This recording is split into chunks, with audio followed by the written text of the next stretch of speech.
Hello and welcome to another episode 27 of the Horn Call podcast. My name is James Bolden. I'm the publications editor for the International Horn Society and your host. I cannot say enough positive things about my wonderful guest today. Anneke Scott is just lighting the world up with her amazing playing and advocating for all things related to historical instrument performance. She's just a brilliant voice, a brilliant person, obviously a fantastic musician. Anybody that heard her performance at IHS 54 in Kingsville, Texas can certainly speak to that. But if you weren't able to get to that performance, she's got dozens and dozens of videos online, numerous recordings. She's played with, more than I can list in this brief intro, more groups than I can say, chamber groups, orchestras as a soloist. She's got a new book out about historical horns, and I think you're really going to enjoy my conversation today with Anneke Scott.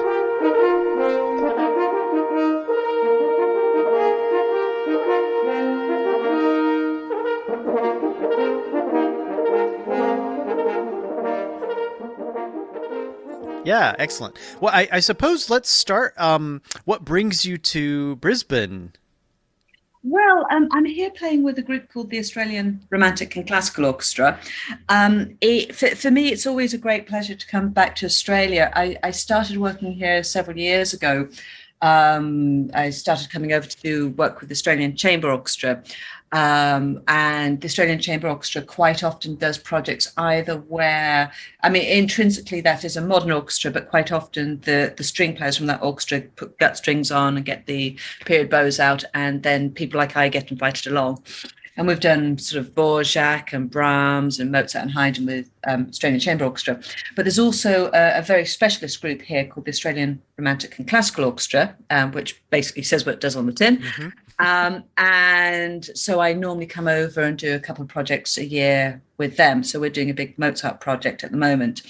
And for me, it's a particular pleasure to come over to Australia. When I first started being asked to come back here, what the musicians here didn't realize is actually my father's from Melbourne. And I've got Australian. I'm a bit of a mongrel. I've got Australian nationality. So the first time I got asked to work here, I rather naively wrote to ACO and said, "Oh, you'll be delighted to know I'm actually an Australian citizen, so you're not going to have to do visas and everything," not realizing that I'm both kind of in the system and not in the system. Oh. So I caused loads of headaches for them because I didn't have, there were certain sort of tax numbers I didn't have and everything like that. But for me, it's always nice. It's always nice coming over here. There's a part of my heritage, part of my sensibility. I lived here when I was a child, so there's a lot of Australian culture and a lot of the Australian mindset, which I really recognise. And so it always makes me feel when I'm over here that a bit of me makes a bit more sense. So I'm over here for a couple of weeks playing a lot of Mozart, which is great fun. Oh, that's lovely. And so did you go to Brisbane directly from the United States, or did you get to go back home for a little bit? So this has been a bit typical. Regrettably not. I had a wonderful week with IHS 54 in Texas, and I had to. What was great about IHS this year for me was that I was able to be there for the whole time, because I've been to a couple of the IHS events before, Ghent and London, and these have been more or less on home turf. So with both Kent and London, I was there for, very, very sadly, I was there really just for my segment of my participation, and then I had to get back and do how it dovetails with other projects. And so Texas was wonderful because I was able to be there for the whole time, which meant I could just hang out and listen to what everybody else was doing and get to experience the full glory of that.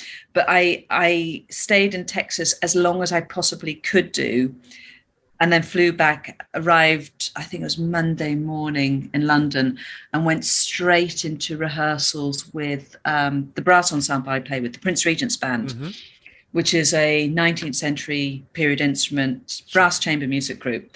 And it was it was a little daunting because I got back on the Monday morning and we had a live performance on BBC Radio 3 to promote a concert we had on the Wednesday night.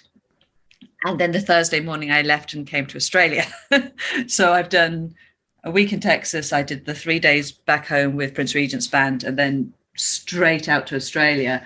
And then when I finish Australia, I'll be going straight back into something in the UK. So it's basically me trying to eke out as much time as I can do in each place. It's just stay until the bitter end and then quickly on to the next thing. So I've done a fair few time zones in the last however many weeks. Yeah. My goodness. So do you have any tricks for dealing with the jet lag and just sort of adjusting to the next time zone? Oh yes, yeah. I really. Firstly, you are just where you are. Mm-hmm. And actually, this is quite a good metaphor. I was talking to. There's a flautist out here, Sally Walker, who's been doing a lot of research into musicians who are playing historical instruments and doing all the different sort of time zones, shall we say, in our musical history, and. One of the things I found myself saying to her was, I'm always playing whatever instrument I have in my hand. Mm-hmm. If I was playing Baroque horn yesterday and I've got to play romantic rotary horn tomorrow and I'm playing classical horn today, it is whatever you're doing right here, right now. You don't think about what you're doing yesterday. You don't think about what you've got to do tomorrow. You are just doing what you're doing right now. And that's exactly the same thing with time zones. When I'm here, I'm trying not to think about, what time is it back in London, or what time was it this time last week? Forget about it. You are right here, right now. So very, very much try and establish everything to say that you are in Brisbane and it's coming up to 9 o'clock in the morning. So that's the first thing. Be very, very, very rigorous about establishing that you're right here, right now, doing whatever you are. And that's the first thing. The other thing is, even if you're not hungry, eat meals at the time it is. And the classic with that is, especially you get to late at night and you're tired and you're not really hungry because your body is telling you it's something else. But make sure you have meals at the right meal time, even if it's just a symbolic gesture that I'm pretending this is dinner. Otherwise, you wake up at 3 o'clock in the morning, absolute ravenous, and your gut and your digestive system. That's always the last thing to catch up with time zones. And the final thing, and this is actually a really good thing, right here at the moment, is get outside and be in daylight, be in sunlight, be in the dusk, be in the dawn, and just take all those signals that you can from your surroundings as to what time zone it is. So that's how I manage things. That's great advice. I remember reading an interview, I think it was Herman Bauman, years ago. Yeah.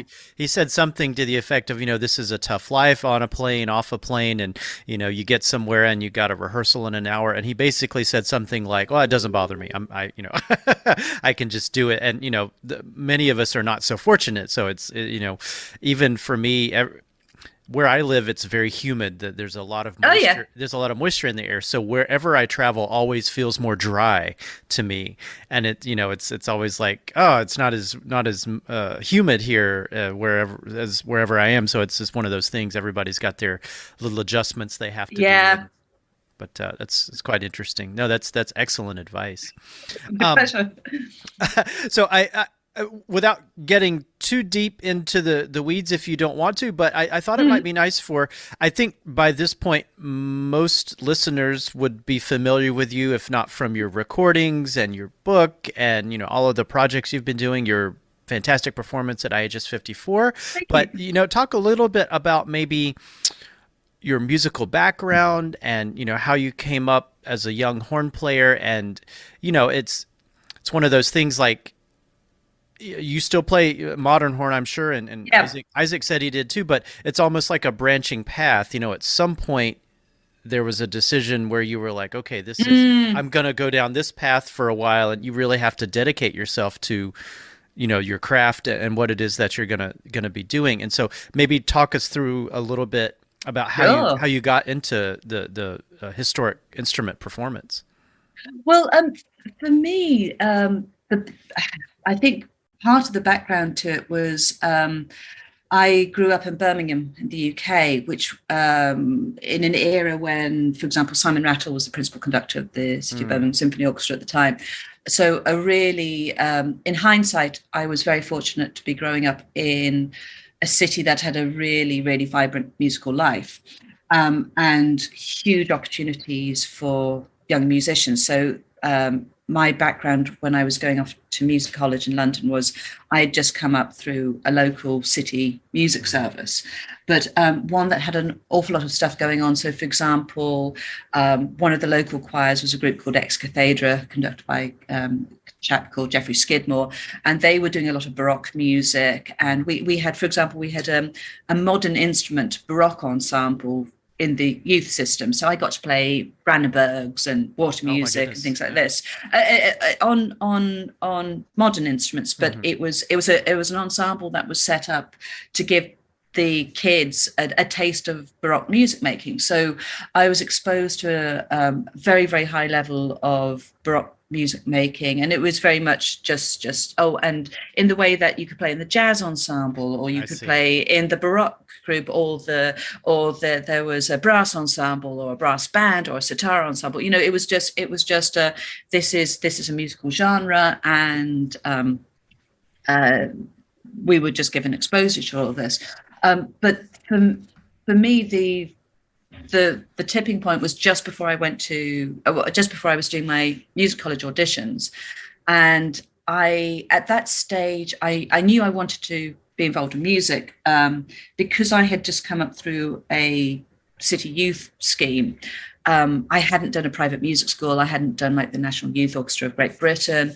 I hadn't done all sort of the junior departments of the conservatoires here. I didn't have any idea whether my aspirations were feasible or not. I Hmm. really enjoyed what I did, but I had no idea sort of where I was in terms of auditioning for one of the high Hmm. level colleges.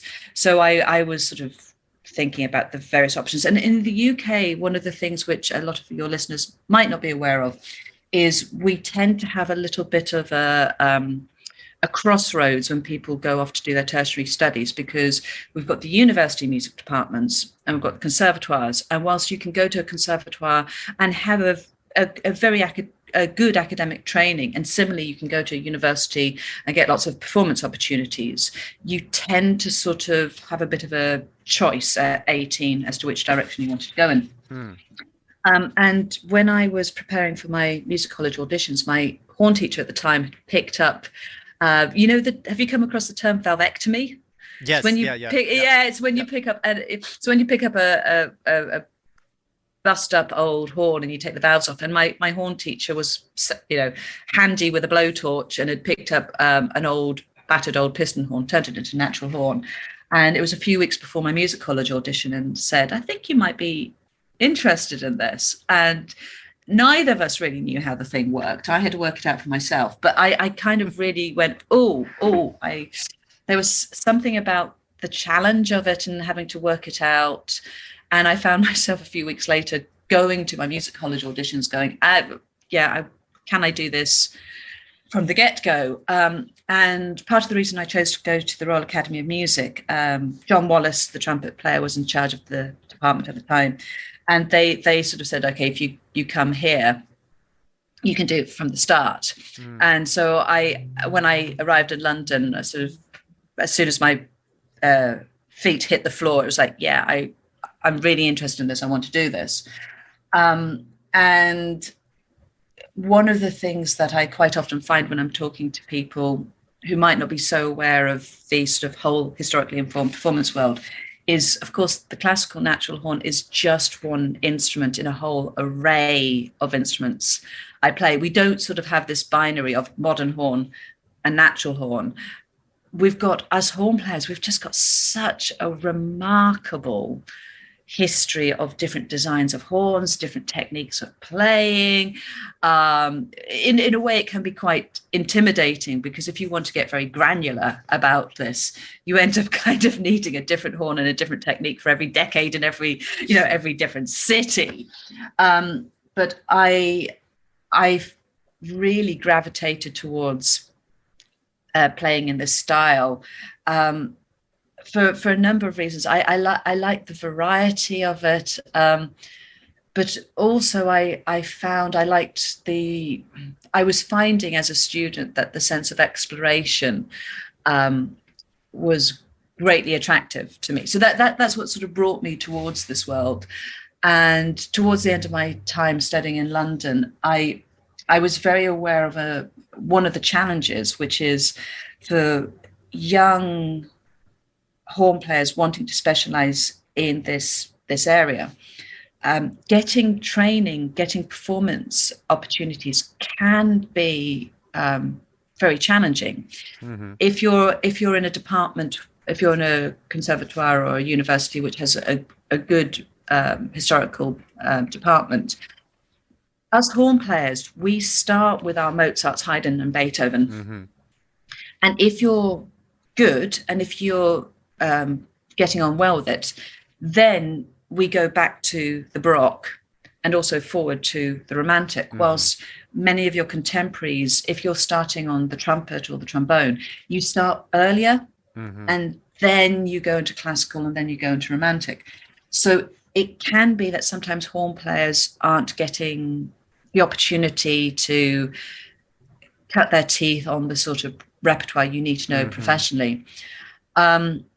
So it can be a challenge to get those skills, especially in comparison to your modern contemporaries, who by the time they finish their studies, it would be very rare for you not to have played your Mahlers, your Bruckners, right. your Beethovens, all this sort of stuff.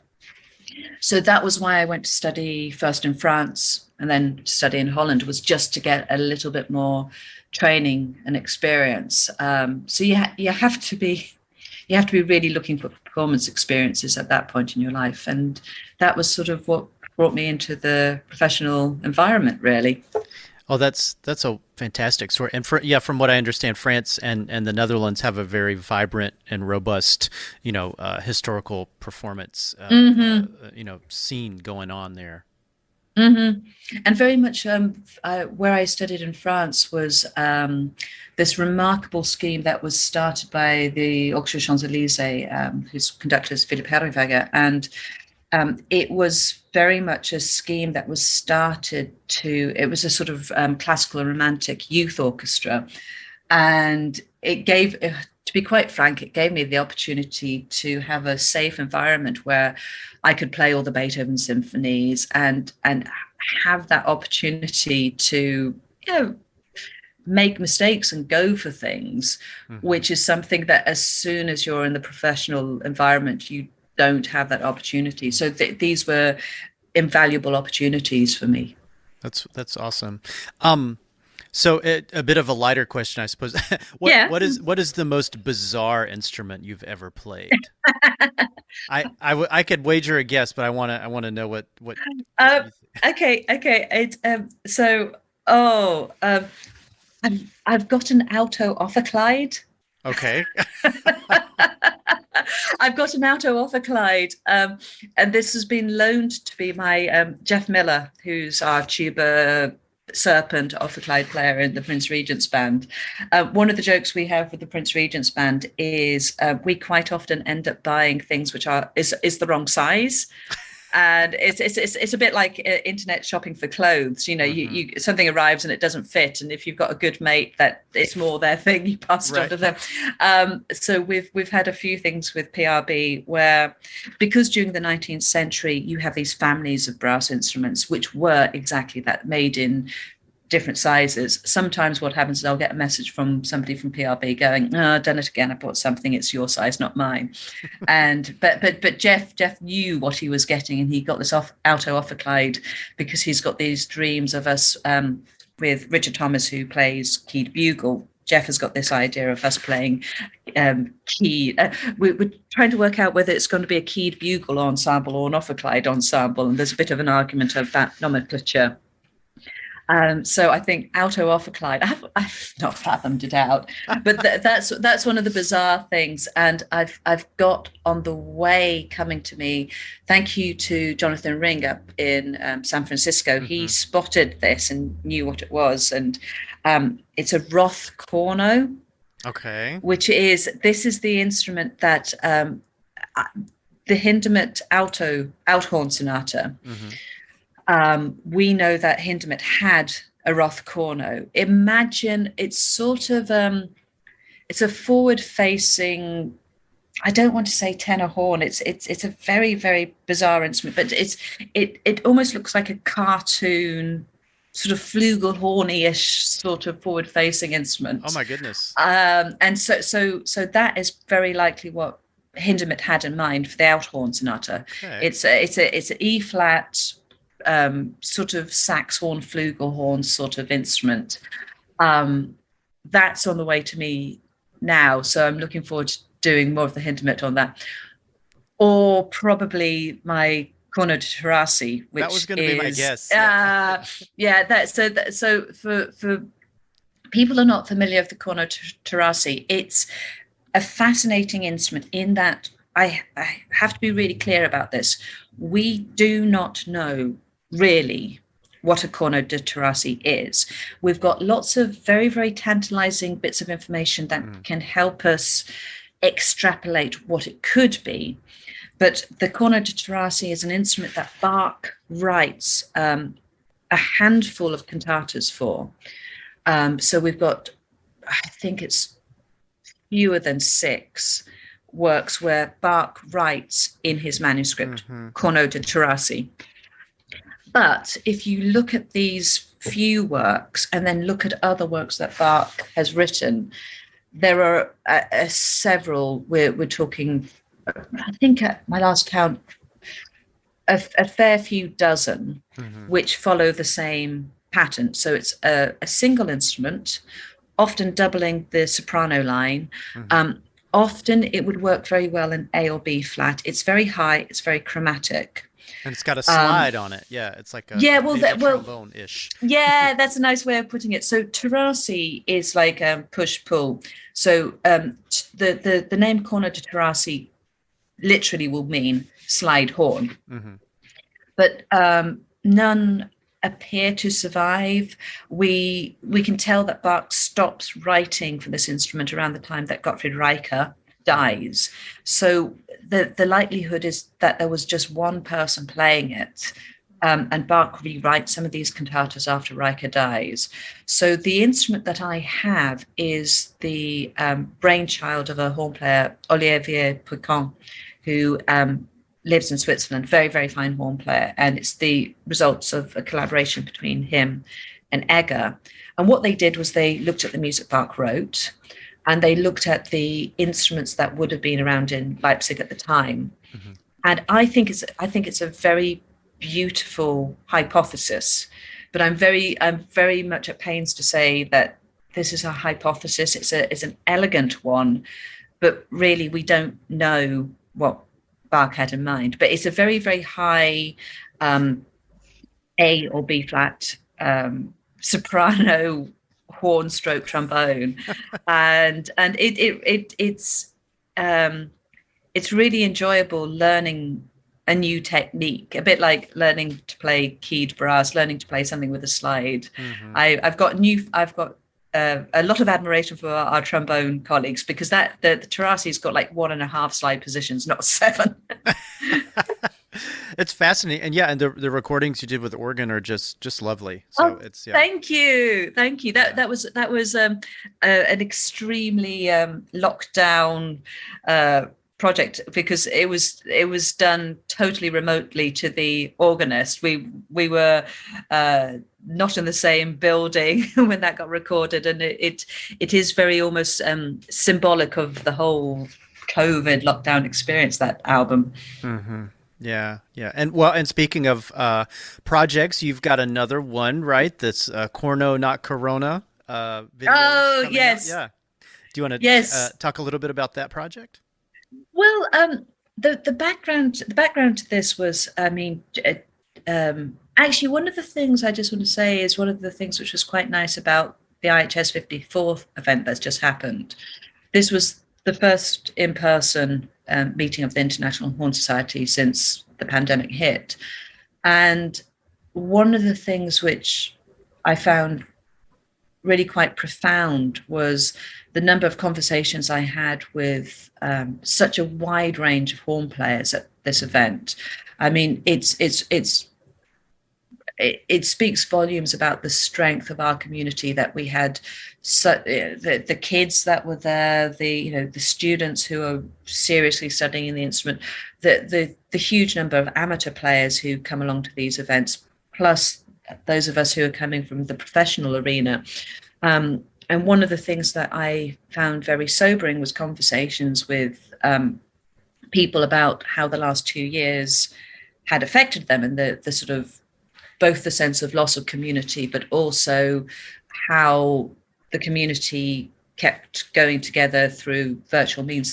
There was a lovely gentleman who came and spoke to me, and he had his phone in his hand, and he said, "This is my internet. This is how," he said, I don't have a computer.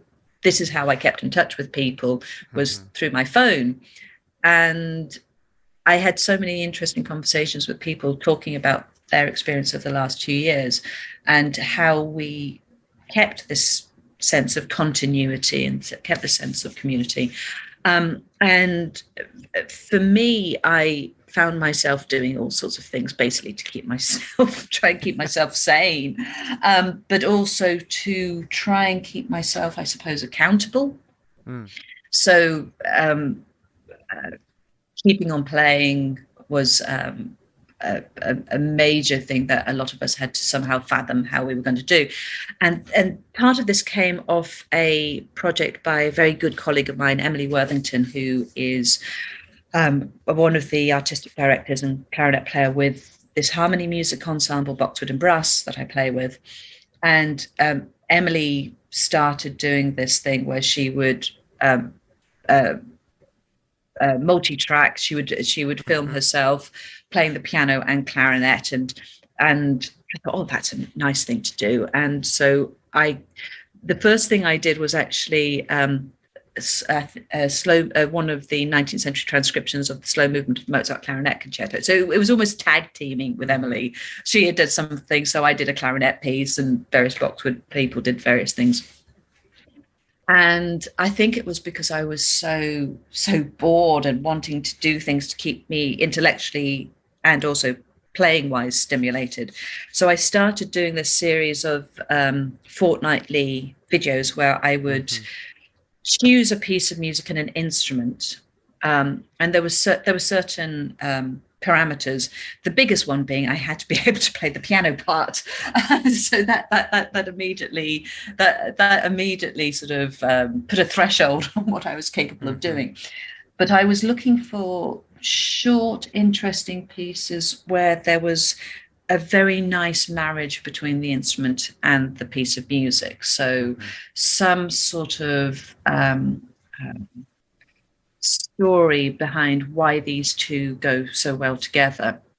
So each fortnight I would do a piece, but I would also do a companion video to it, in which I would explain what I was doing. I would share sources. So, for example, there were some pieces where I was trying to emulate early recordings, especially vocal recordings, or pieces where I'd say, okay, I remember there was one where I was doing the Cherubini First Sonata. I was using preludes and things like this. So each performance has this companion video which explains what's going on, and which I hope will encourage people to explore these sources and come up with their own interpretations. I would be delighted if people find these sources either inspiration, or also look to these sources and come back and go, actually, I think there's a different way we can interpret these sources.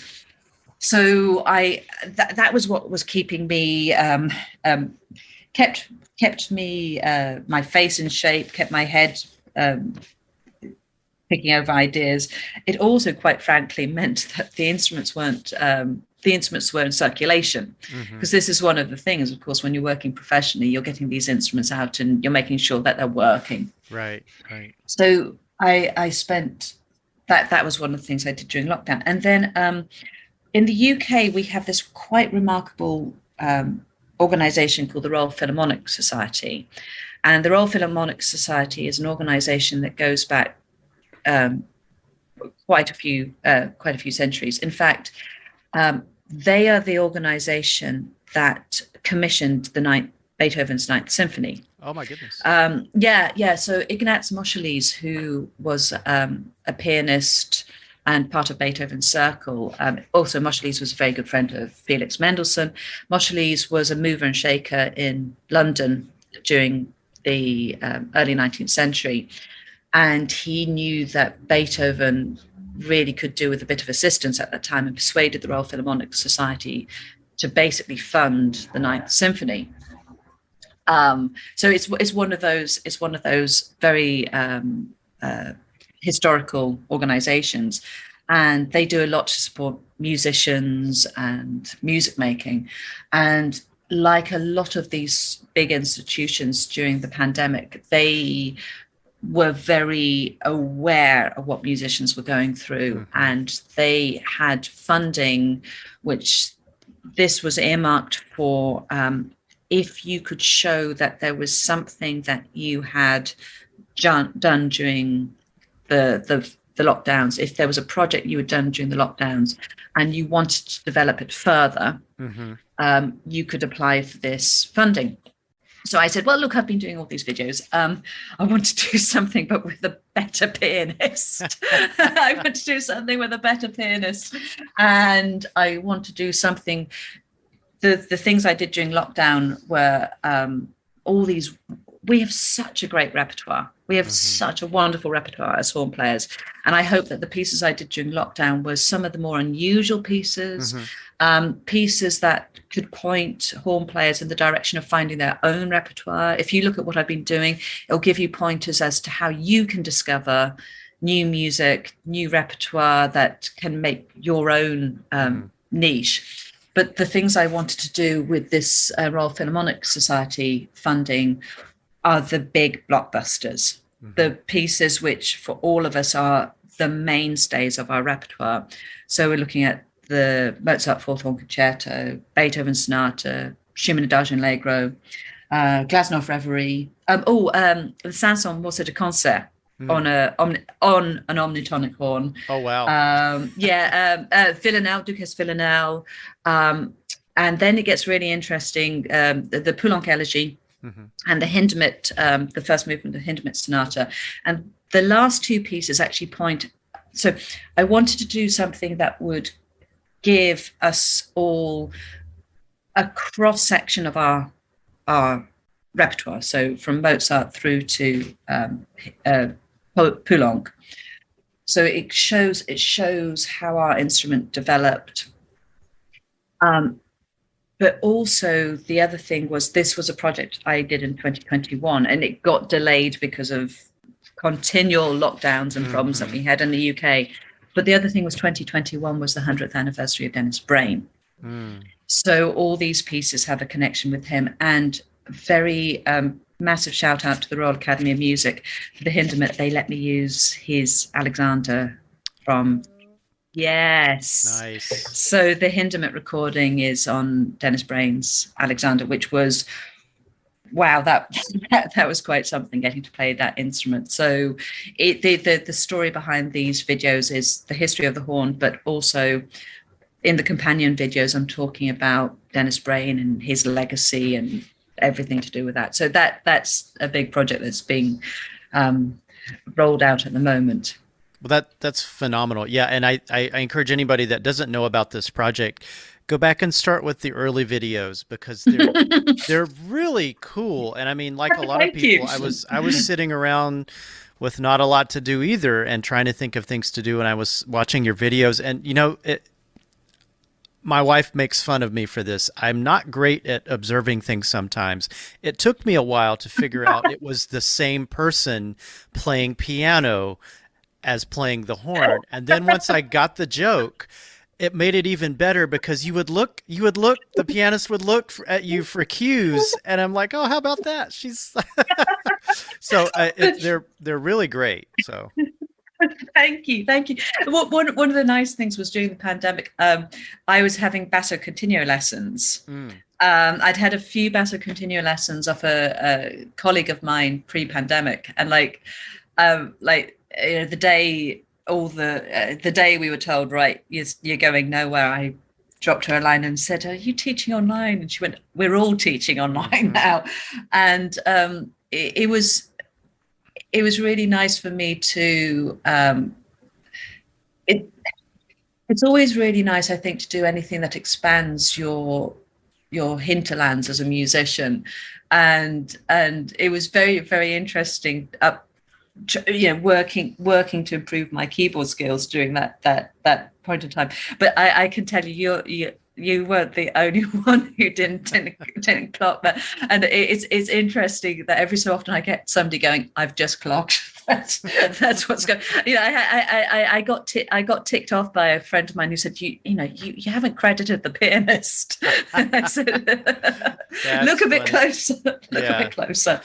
But yeah, and then, to now see it come to the fruition of being funded, and, the last, I saw you playing Adagio and Allegro on a little funny looking horn.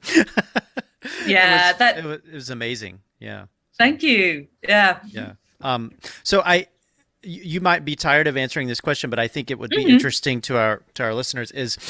I'm sure you've mastered it by this point of, as you said earlier at the beginning of the recording, whatever you're playing, that's what you're playing. But for those who maybe aren't as accustomed to, picking up a different horn or picking up a different mouthpiece and just being ready to go, how did you get to the point to where you can just do that and feel at home and feel centered and be musical and all of those things, playing so many different kinds of instruments? Oh, excellent question. One thing I would say is it does get easier. It really does get easier.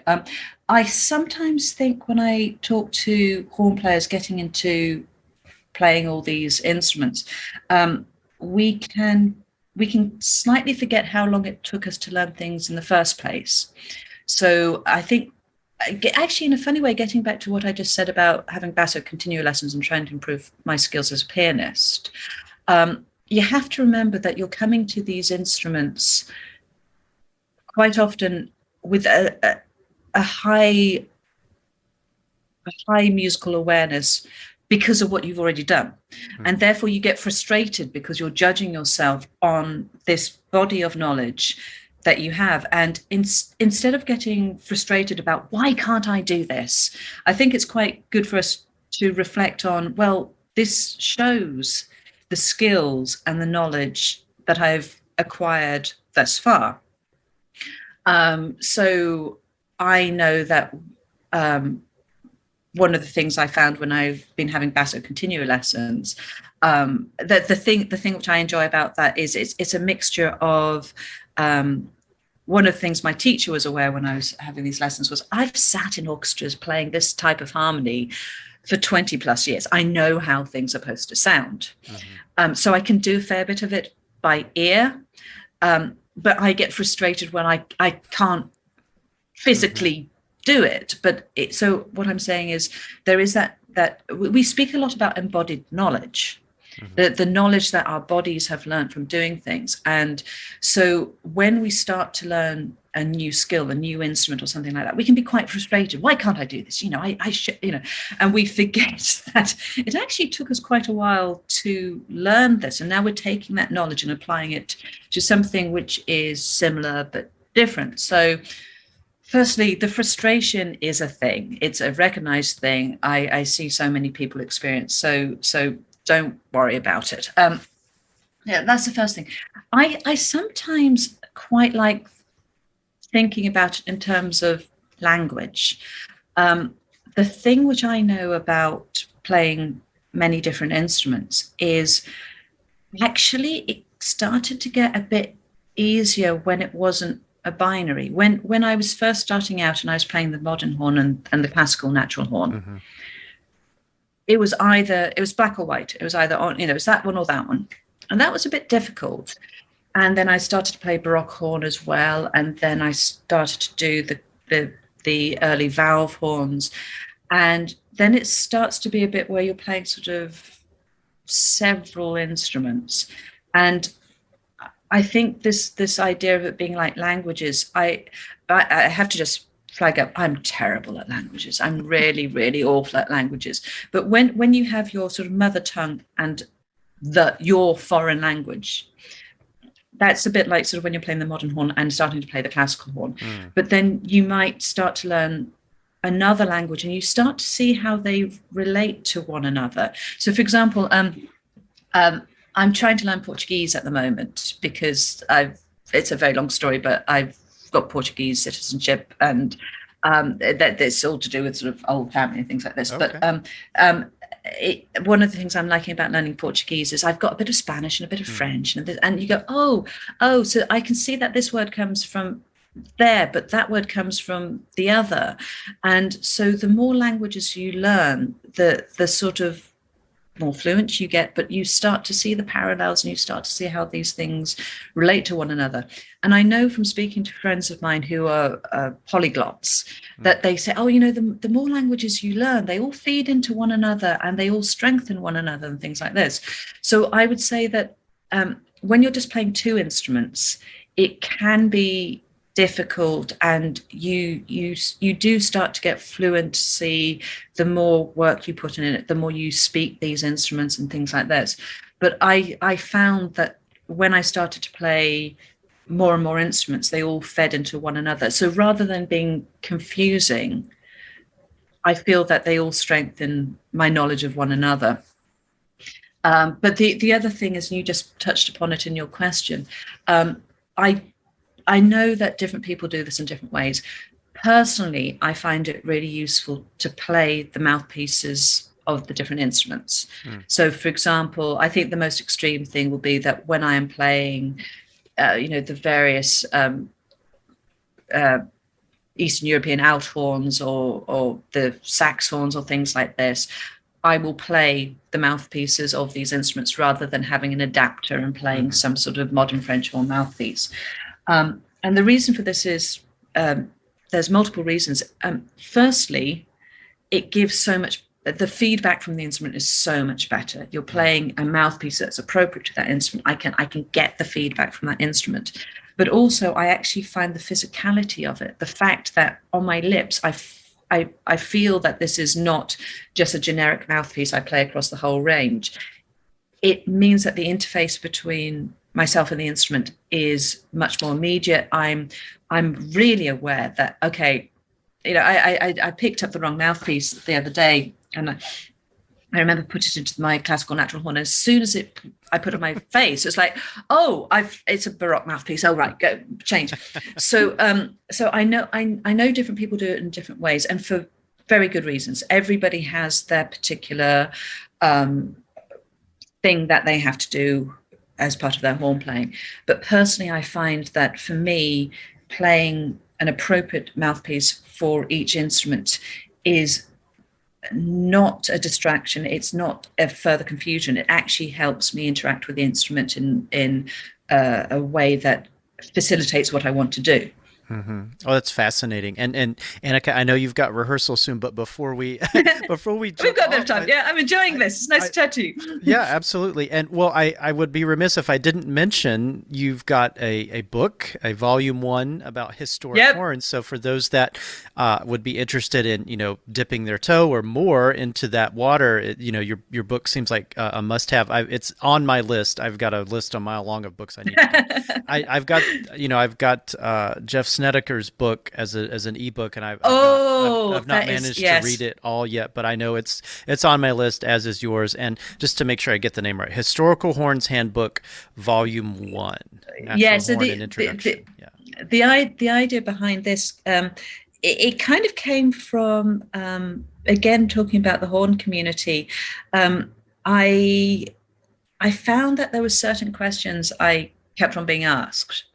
And one of the things that the book starts with is, talking about getting hold of an instrument and the different options that we have, because again we have there's so many roads into exploring our wonderful history, and I found myself getting a lot of the same questions. So I started putting together PDFs and also my work with my own students, and the big driver behind this book, which I would say is a big driver behind a lot of the work I do, is I wanted to share sources with people. I know that if people start looking at the old books on how to play the horn, we've got such a great pedagogical history. Mm-hmm. But at first, if you're not used to working with your Dopras, your Galets, your all these sort of Duvernois, Dopras, all those,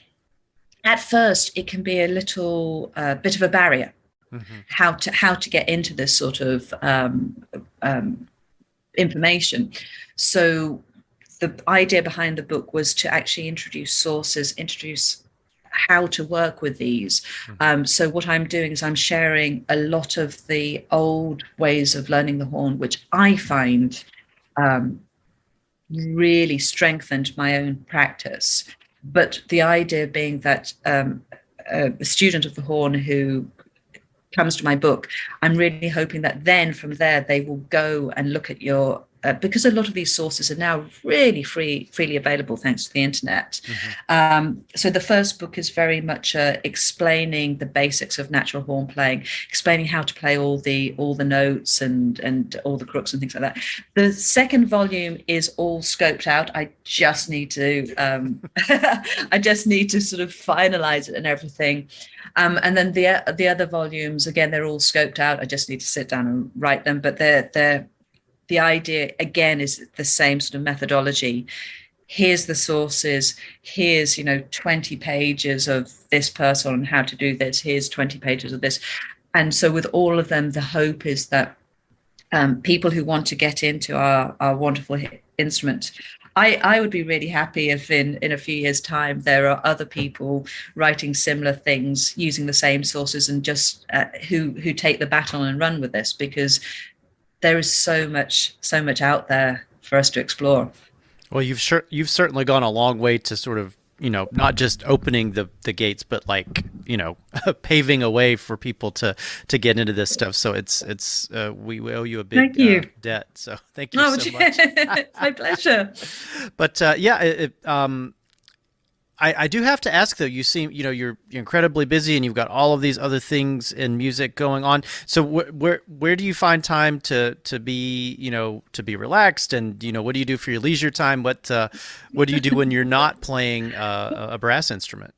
Oh, the whole thing is, it's funny. I'm just thinking my father is a legal academic, and I remember it was a big joke that there's an entry about him in some Who's Who thing, and he put down as his leisure activity sort of being more of the same, and I regrettably think I'm the same thing. For example, one of the things that. One of the things during when the pandemic first happened, one of the things I found myself doing, you mentioned Jeff Snedeker's wonderful book. If people don't know it, he's recently written a book about the French school of horn playing in the 19th century, and I thoroughly recommend it. One of the things I found myself doing at the beginning of the pandemic was reading lots of horn biographies. I'd picked up over the years. The first one I read was Frank Downs, who's a name that might not mean thing to people. He was a horn player. He actually, I tell you what, he was a colleague of Dennis Brain's, same generation. Okay. They were in the same Air Force band together, and actually, these were sort of books that I'd picked up over the years and never really sat down and read from cover to cover. I found myself reading a lot of these during the pandemic, and one of the things that jumped out at me was that we were going through this really, really weird time. And Frank Downes was writing about post-World War II and the UK have the Blitz and the things that he had seen as being part of a military musician. And it was really wonderful to, not to put too fine a point on it, read about other musicians going through times of upheaval. I tend to find that there's so much about the history of our instrument that I gravitate towards, and it just gives us an idea about where we are today. But in answer to your question about what I find myself doing, I'm lucky that I'm one of those people who loves traveling. So this morning I got up and I went for a run along the river here in Brisbane, and then I went down to the Botanical Gardens, which has got a big market on this morning. So I love traveling. I love exploring the world, and those sort of things are what I find myself doing when I don't have a horn in my hand. Well, it sounds like you found the perfect, way to do all of those things and travel and play. And, again, I'm very thankful for you taking some time to speak with me. My pleasure.